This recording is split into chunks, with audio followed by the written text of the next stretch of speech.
దేశమంతా ప్రస్తుతం ఒకే ఒక నామజపం చేస్తుంది.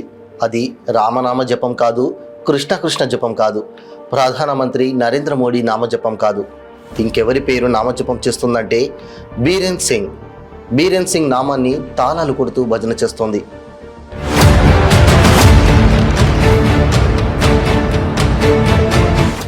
ఆశ్చర్య విషయమే కదా. ఈశాన్య రాష్ట్రాలలో ఒకటైన మణిపూర్ రాష్ట్ర ముఖ్యమంత్రి బీరేన్ సింగ్ ఈయన ఇటీవలే ఫిబ్రవరి 9వ తేదీన ముఖ్యమంత్రి పదవికి రాజీనామా చేశారు. బీరేన్ సింగ్ చేసిన ఘోరాలు చాలానే ఉన్నాయి. మణిపూర్ రాష్ట్రంలో తెగలు, జాతుల వైరం దశాబ్దాలుగా కొనసాగుతూ వస్తున్నాయి. అప్పుడప్పుడు ఈ రెండు తెగల మధ్య ఘర్షణలు తగ్గుముఖం పట్టేవి. భారతీయ జనతా పార్టీ ఈశాన్య రాష్ట్రాలలో పాగా వేయడం మొదలుపెట్టిన తర్వాత మణిపూర్ రాష్ట్రంలో శాంతి నెలకొన్నట్లే అనిపించింది.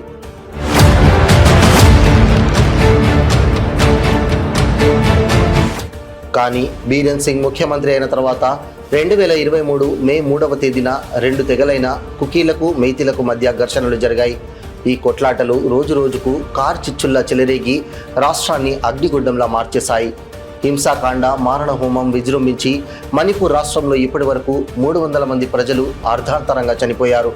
ఇంకా 60,000కు పైగా పక్క రాష్ట్రాల్లో ఏర్పాటు చేసిన సహాయ శిబిరాలలో అమానవీయంగా బతుకుతూ ఈడుస్తున్నారు.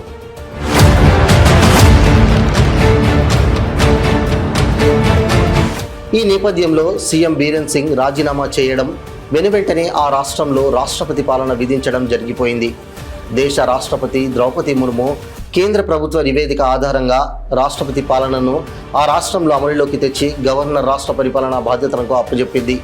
అంటే భారతదేశంలో ఏ రాష్ట్రంలోనైనా రాష్ట్రపతి పాలన విధించాలంటే ఆ రాష్ట్రంలో ప్రధానంగా రెండు కారణాలుంటాయి. ఒకటి శాంతి భద్రతల సమస్య, రెండవది రాజకీయ సంక్షోభం.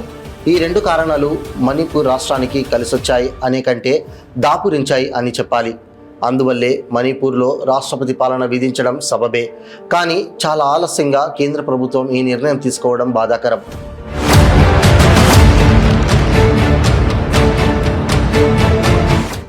గతంలోకి వెళితే మణిపూర్లో రాజ్యహింస కానివ్వండి, మెయితీలు, కుకీలు అనే రెండు తెగల మధ్య గొడవలు కానివ్వండి, ఇప్పటి వరకు 700 రోజులు గడిచిపోయాయి. అయినా ఈ ఘర్షణ, ఈ వైషమ్యాలు కొనసాగుతూనే ఉన్నాయి. మహిళలను నడి రోడ్డుపై వివస్త్రలను చేయడమే గాక ఈడ్చి మూకలు కొట్టడం ఎంత దారుణమో ఒక్కసారి ఊహించండి. ఈ ఘర్షణల్లో ప్రభుత్వ కార్యాలయాలు, పౌర సమాజ ఇల్లు ధ్వంసం కూడా అయ్యాయి.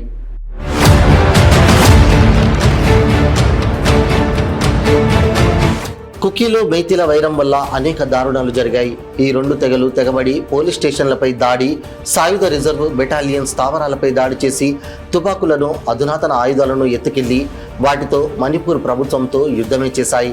ఈ దాడిపై సిడిఎస్ రక్షణ దళాల చీఫ్ జనరల్ అనిల్ చౌహాన్ స్పందిస్తూ, ఇదంతా భారత రక్షణ దళాల తప్పు కాదు, స్థానికంగా ఉన్న రెండు తెగలలో హింసావాదులు తమ ప్రాబల్యం కోసం తమ రెండు తెగల కుటుంబాలను వాడుకొని బలి చేశారని ఆగ్రహం వ్యక్తం చేశారు.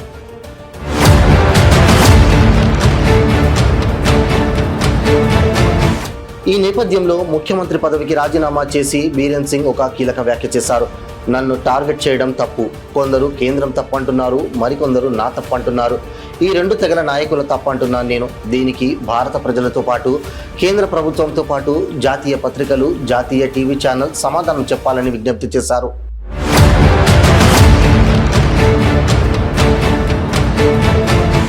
చివరగా చెప్పొచ్చేది ఏంటంటే, కూకీ, మెయితీ తెగలలో ఒక తెగ క్రిస్టియన్ మతస్థులు, ఇంకో తెగ హిందూ మతస్థులు.